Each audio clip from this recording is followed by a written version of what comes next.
इसमें गरीबों के लिए कुछ है ही नहीं।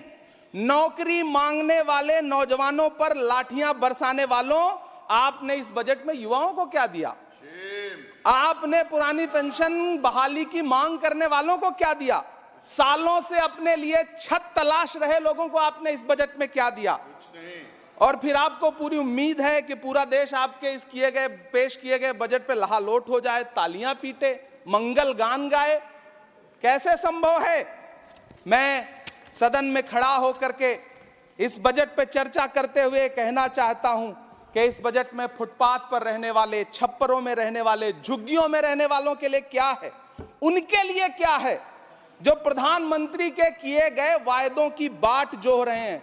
हर साल फरवरी की खूबसूरत सुबह और सजी हुई संसद से बरसते हुए झूठे वायदों की जवाबदेही कौन तय करेगा? कौन बताएगा कि 2022 में प्रधानमंत्री जी जो सबको पक्का मकान देने वाला वायदा किए थे उसका क्या हुआ? लोगों के सरों पर छत देने वाले प्रधानमंत्री जी के जुमलों से अलग उन्हें यह क्यों नहीं दिखता कि राज्यों में बैठे हुए उनके नुमाइंदे लोगों के सरों की छतें उजाड़ रहे हैं? उत्तर प्रदेश हो, असम हो, जम्मू कश्मीर हो, मध्य प्रदेश हो, भाजपा शासित राज्यों के बुलडोजर न सिर्फ लोगों के घरों को उजाड़ रहे हैं बल्कि कुचल रहे हैं लोकतंत्र को, संविधान को, अदालतों के मेयार को। मैं आंकड़ों की बाजीगरी से अलग हट करके इस बजट पर एक बात कहना चाहता हूं। आंकड़े तो ऐसे हैं इस बजट के, ये कह रहे हैं 4 करोड़, वित्त मंत्री जी 3 करोड़ कहती हैं, प्रधानमंत्री जी 4 करोड़ कहते हैं। पहले तो आप इस झूठ में ही आपस में ही सलट लीजिए कि 4 करोड़ सही है या 3 करोड़ सही है। आंकड़े तो ऐसे हैं इस बजट के मैम कि जो सुने वो बस पथराई आंखें लेकर किंग कर्तव्य विमूढ़ हो जाए। लेकिन झील में पानी बरसता है हमारे देश में, झील में पानी बरसता है हमारे देश में, खेत पानी को तरसता है हमारे देश में, जिंदगी का हाल खस्ता है हमारे देश में, दूध महंगा खून सस्ता है हमारे देश में।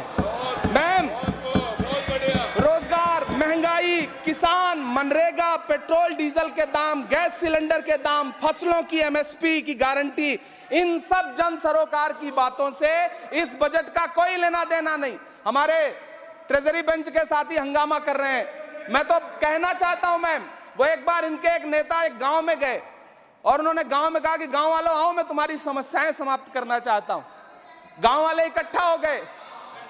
नेताजी ने गांव वालों से कहा बताओ तुम्हारी 2 समस्याएं बताओ, मैं दोनों समस्याओं का यहीं पे समाधान करूंगा। तो गांव वालों ने कहा साहब हमारी पहली समस्या है कि हमारे यहाँ कोई हॉस्पिटल नहीं है। तो नेताजी ने मोबाइल निकाला, कहीं फोन मिलाया और मिला के फोन पे पता नहीं क्या कुछ कहा कि यहाँ गांव में हॉस्पिटल नहीं है, हॉस्पिटल तुरंत, यहाँ हॉस्पिटल चाहिए। गांव वाले खुश हो गए कि 1 मिनट में यहाँ हॉस्पिटल आ रहा है। अगली समस्या के बारे में उन्होंने, नेताजी ने गांव वालों से कहा कि मैंने आपकी पहली समस्या समाप्त कर दी, दूसरी समस्या बताओ। तो गांव वालों ने कहा साहब इस गांव में कोई भी मोबाइल का नेटवर्क ही नहीं है। ये है इनके काम करने का तरीका, ये है झूठ बोलने का तरीका। इन्होंने वायदे किए बड़े बड़े, जो 10 साल के इनके वायदे हैं मैं उनके बारे में बात करूंगा। वायदों से ज्यादा इनके नारों पे बात करूंगा। पहला नारा था बहुत हुई महंगाई की मार, अब की बार मोदी सरकार। आइए इस नारे की समीक्षा करते हैं। पेट्रोल, डीजल, गैस, ये तो बड़ी बड़ी बातें हैं। आटा, चावल, दूध, दही, पनीर, छाछ, सब चीज पे जीएसटी। अरे ये फिल्में टैक्स फ्री करने वाले लोग कफन तक पर जीएसटी लगा रहे हैं और ये गरीबों की बात करते हैं। मैम ये सरकार झूठ की सरकार है। ये सरकार के जितने दावे हैं सब खोखले हैं। आज प्रधानमंत्री जी कह रहे थे सबका साथ सबका विकास। ये कैसा सबका साथ सबका विकास है कि मौलाना आजाद नेशनल फेलोशिप आपने बंद कर दी, आपने माइनॉरिटी डिपार्टमेंट का बजट घटा दिया। आप कह रहे हैं सबका साथ सबका विकास। आप बात करते हैं बेटी बचाओ बेटी पढ़ाओ। हमारी आंखें हाथरस से लेके, कठुआ से लेकर के और देश की जंतर मंतर की सड़क वो देख रहे हैं जब हमारी ओलंपिक पदक लाने वाली बेटियों को प्रधानमंत्री की चौखट पे अपना मेडल रख देना पड़ रहा है। इससे शर्मनाक क्या हो सकता है। मैम, कृषि विकास दर जो 2014 में 4.6% थी, इस वर्ष गिरकर 1.8 कैसे हो गई? क्यों हर दिन 31 किसान आत्महत्या करने को मजबूर हैं? ये सरकार उन पर क्यों बात नहीं करती? कीमत तो बहुत बढ़ गई शहरों में धान की, लेकिन विदा ना हो सकी बेटी किसान की। मौका मिला तो लोगों ने कुर्सी के वास्ते तस्वीर ही बिगाड़ दी हिंदुस्तान की, और आज बड़ी बड़ी बातें कर रहे हैं। मैं यहां पर आपसे खड़ा होकर के मैं अंत में इतना कहना चाह रहा हूं कि वित्त मंत्री जी ने बजट में ट्रेनों के डिब्बे को वंदे भारत कोच में बदलने का एक प्रस्ताव रखा अपने भाषण में। ठीक है, ये सुनने में कानों को बहुत अच्छा लगता है, लेकिन मैम, ये सरकार ट्रेनों की सुरक्षा के बुनियादी मुद्दों पर एक शब्द नहीं बोलना चाहती। बालासोर हादसे में घायल हुए लोगों की चिता की राख अभी तक ठंडी नहीं हुई है। वंदे भारत के वीडियो पोस्ट करने वाली ये सरकार कभी भारत की जनरल डिब्बों की, रेलवे के स्लीपर क्लास डिब्बों की वीडियो अगर पोस्ट करे ट्विटर पे तब समझ में आए। बिहार से, इलाहाबाद से, लखनऊ से दिल्ली आने वाली, मुंबई जाने वाली ट्रेनें देख लीजिए, उनकी हालत देख लीजिए, तो आपको लगेगा कि ये वही ट्रेनें हैं। आज स्थिति ये है कि रेलवे स्टेशन तो छोड़िए, रनवे पर खाना खिला रही हैं आपकी प्राइवेट एयरलाइंस। अभी आपने जुर्माना लगाया है, नोटिस दिया है एक एयरलाइंस को। यह स्थिति आपने करके रख दी है ट्रेनों की, एयरलाइंस की।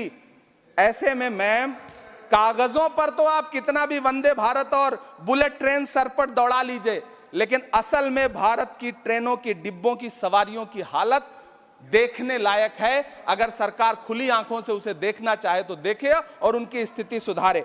आज अपने प्रधानमंत्री जी ने अपने भाषण में यहां खड़े होकर कई बार न्यू मिडिल क्लास की बड़ी चर्चा की, न्यू मिडिल क्लास जनरेट करेंगे।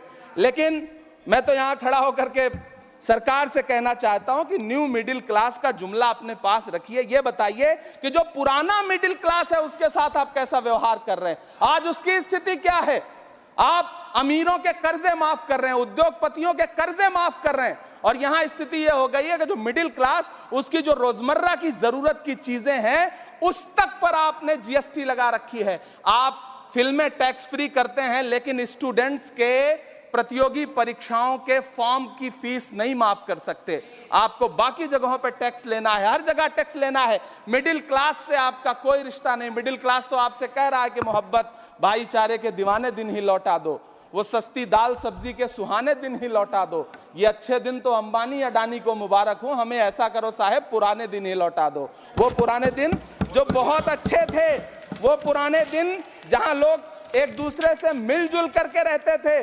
मैम, इलाहाबाद, दिल्ली, कोटा जैसे शहरों में छोटे छोटे कमरों में अभावों के साथ पढ़ाई कर रहे युवा किताबों के साथ गल चुके हैं।